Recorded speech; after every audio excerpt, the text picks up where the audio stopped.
Psaume 65, verset 8, le Père des orphelins, le défenseur des veuves. Ce Dieu-là a jeté un regard favorable vers cette catégorie des personnes qui sont diminuées psychologiquement, physiquement et socialement. Il dit dans Jacques au chapitre 1, verset 27, « La religion pure et sans tache devant Dieu consiste à visiter les orphelins et à rendre visite aussi aux veuves. » Une âme sensible est allée au chevet de ces personnes défavorisées et démunies psychologiquement pour aller leur apporter un peu de réconfort et un peu d'amour. La sœur Adassa Funke de l'église de Paris en France est allée auprès des orphelins de l'église du quartier général pour leur apporter un peu de soutien psychologique. Elle nous raconte l'opération sans cartable. Écoutons son témoignage. J'ai toujours pensé que le sang...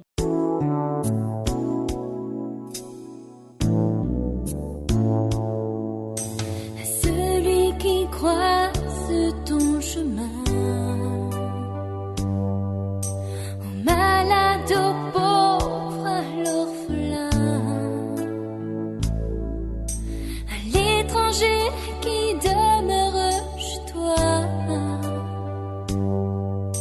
à celui qui a faim, qui a froid, dans la main.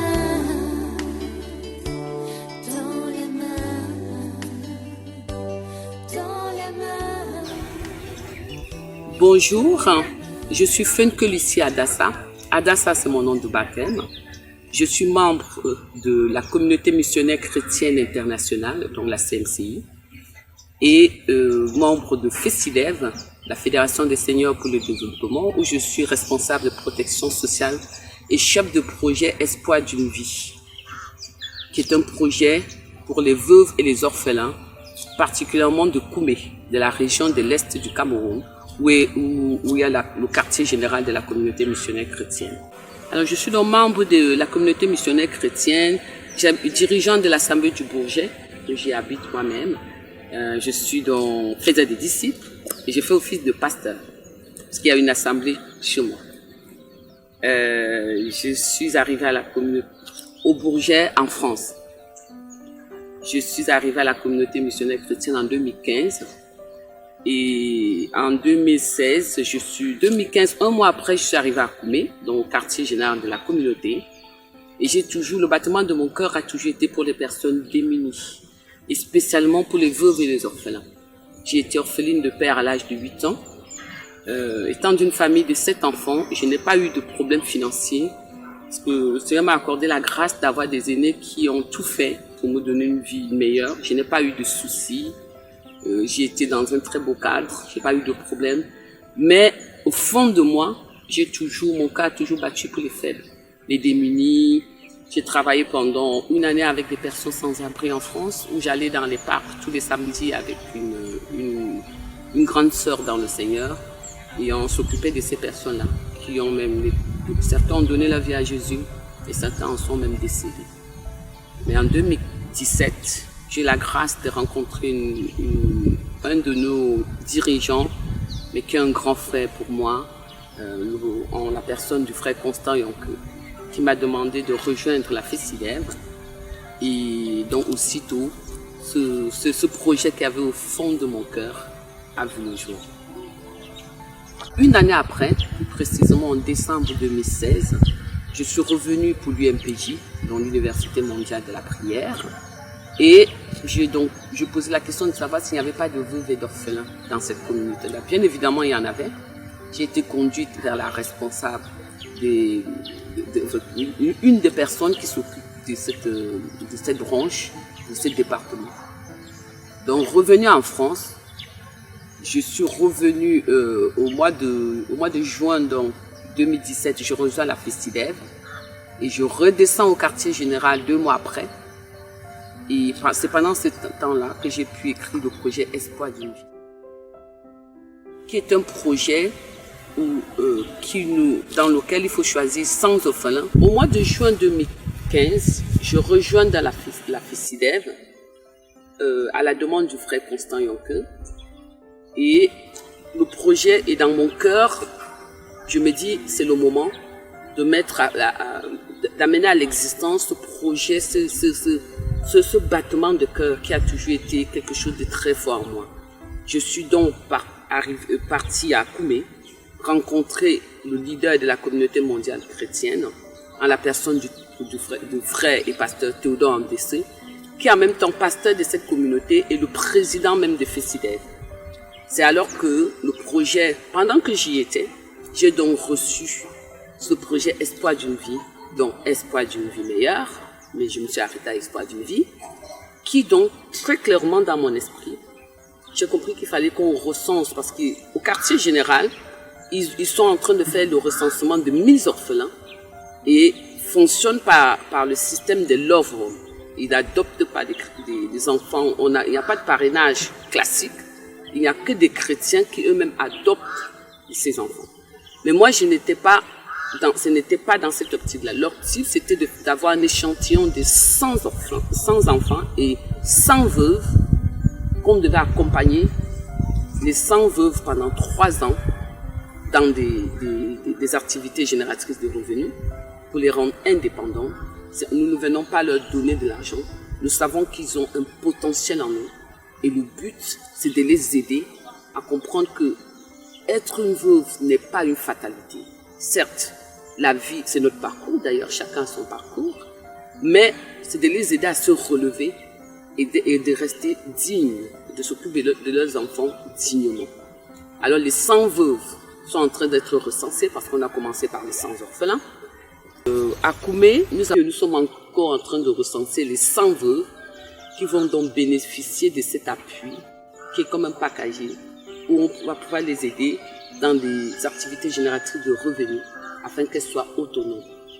Les 100 enfants ont aussitôt été choisis et l'opération Sans cartable a vu le jour. La première édition a eu lieu au mois de septembre 2018. La deuxième édition a eu lieu en 2019 et la troisième édition a eu lieu au mois de décembre suite à la crise sanitaire. On était confinés, mais dès qu'on a eu une porte de sortie, on est aussi devenu. Alors, l'opération Sans cartable est financée par, je dirais nous-mêmes, par moi-même, par des amis, par des frères et sœurs en Christ, je dis des petits dons. Nous n'avons pas, à ce jour, nous n'avons fait appel à nous n'avons bénéficié d'aucune aide de quelque organisme que ce soit. L'opération, nous partons par la foi, nous sommes des personnes de foi, nous comptons sur Dieu et nous avons toujours eu les sans cartables avec des fournitures scolaires, le paiement des frais de scolarité et à ce jour, ça a toujours été par la foi et Dieu a toujours pourvu. À noter qu'en fait, les 100 cartables et le paiement de frais de scolarité n'est qu'un début. C'est un échantillon de 100 enfants qu'on est censé suivre, je dirais, tout au long de leur vie, d'accompagnement jusqu'à la fin de leur parcours scolaire. Donc, on aurait besoin des éducateurs, on aurait besoin des nutritionnistes, on aurait besoin je dirais même des juristes. On a besoin sérieusement de beaucoup de bénévoles parce que ces enfants-là, on fait un dossier pour chaque enfant et il est suivi de bout en bout, que ce soit au niveau de la scolarité, que ce soit au niveau de sa vie de tous les jours, qui est le tuteur, comment il est traité, est-ce qu'il est maltraité, est-ce qu'il est aimé. Ce sont des enfants qui sont accompagnés de bout en bout par une équipe sur le terrain.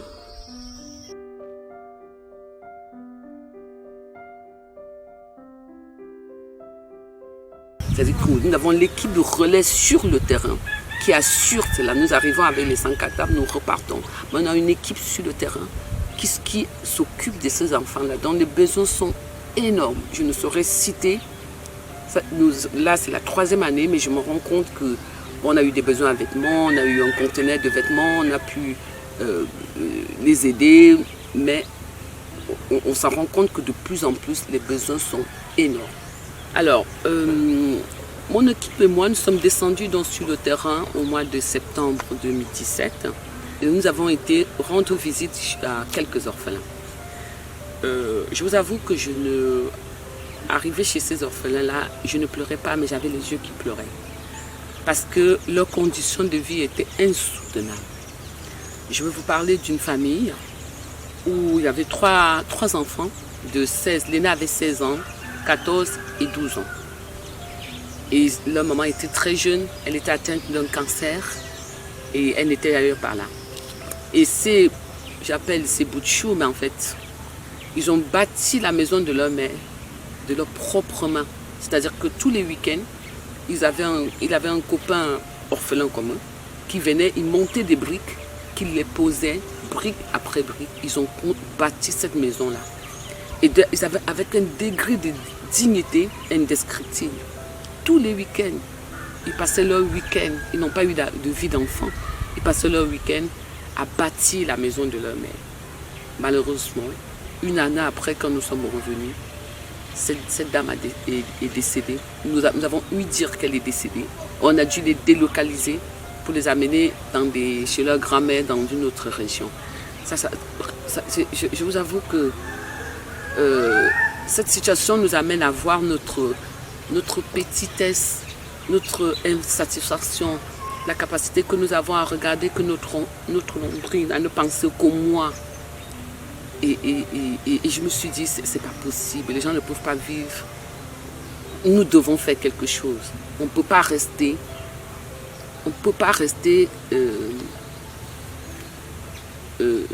insensible dans cette situation de misère.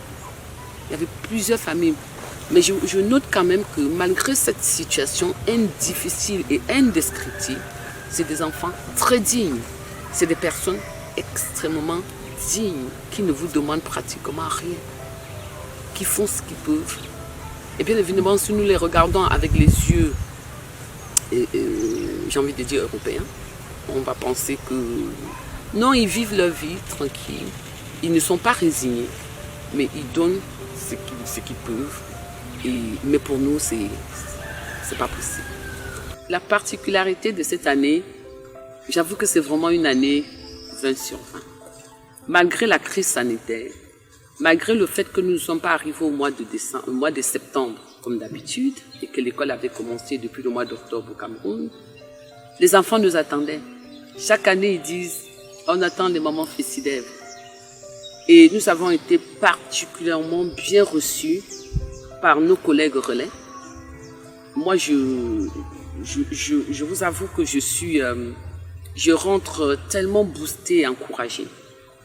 Parce que le temps que les gens comprennent, vous savez, au quartier général, les gens sont très pris.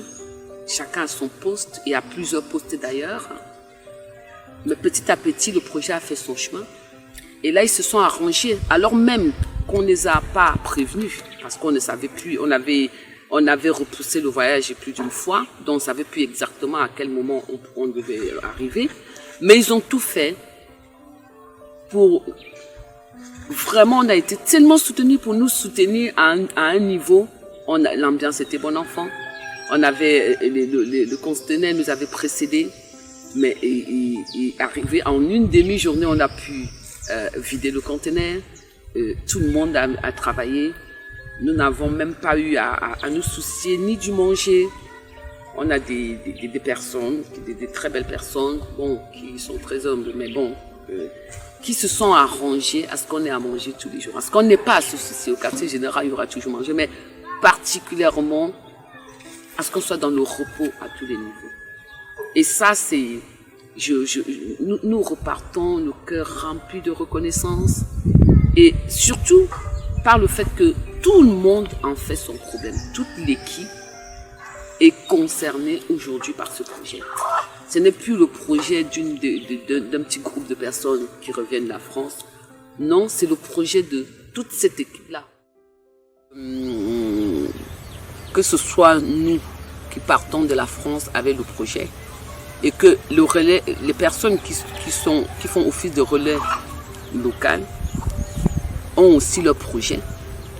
Aujourd'hui, je repars avec le sentiment qu'on est tous un dans ce projet. On est tous un. Et c'est ce qui m'encourage énormément, qui me booste et qui me challenge.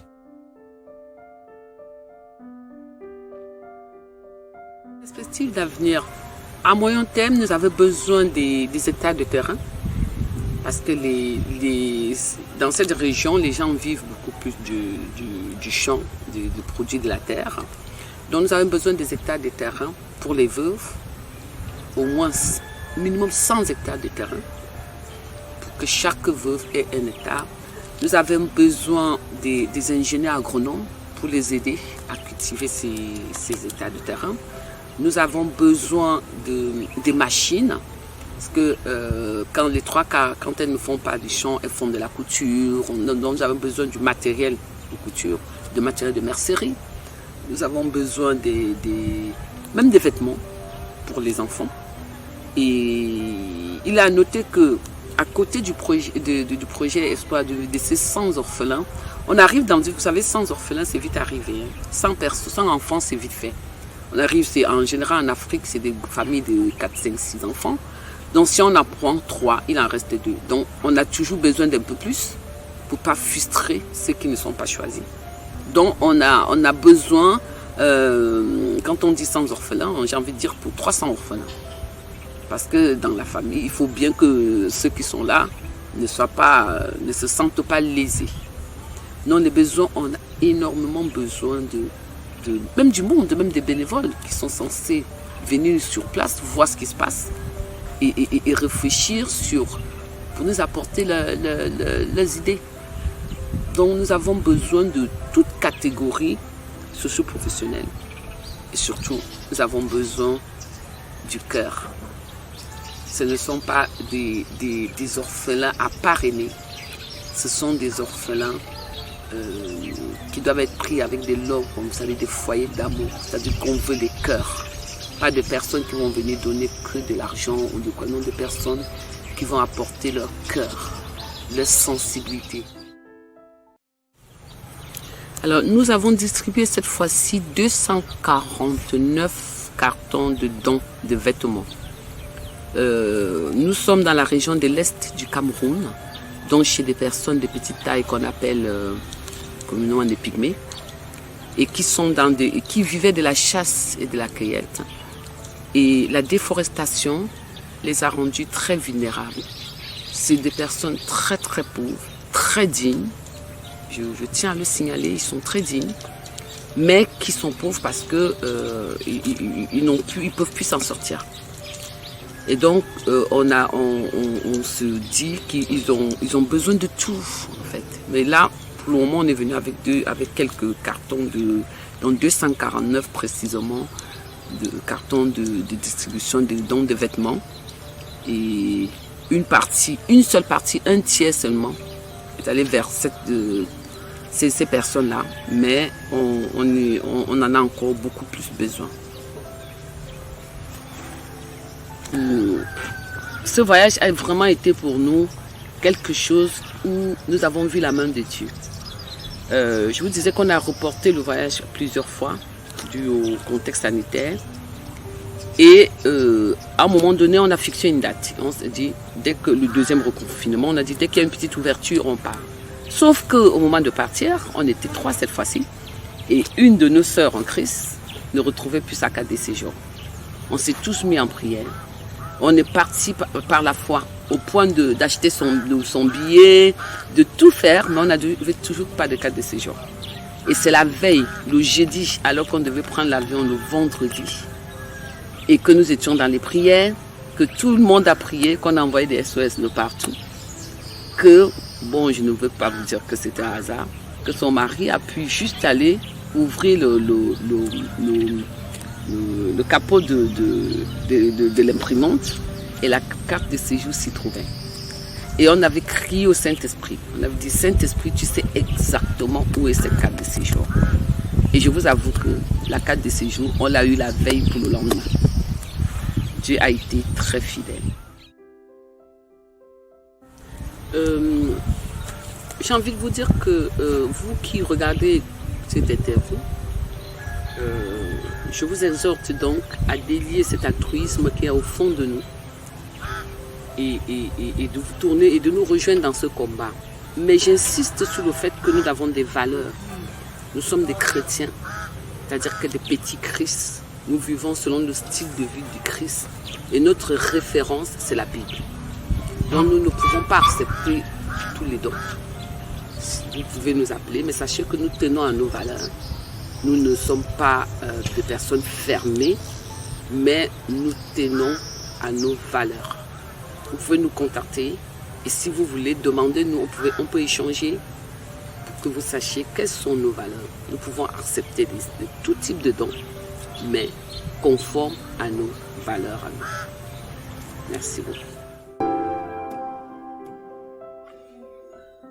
Nous vous invitons à une religion dynamique, à vous souvenir des veuves, des orphelins, des malades et des prisonniers. Nous vous invitons à vous joindre au projet de votre église locale des veuves et des orphelins. Nous vous invitons à vous joindre aux œuvres de miséricorde de la communauté missionnaire chrétienne internationale, notamment au projet Sans Cartable. Nous vous invitons à penser à ceux-là qui sont démunis. Bonne soirée et que le Seigneur vous bénisse.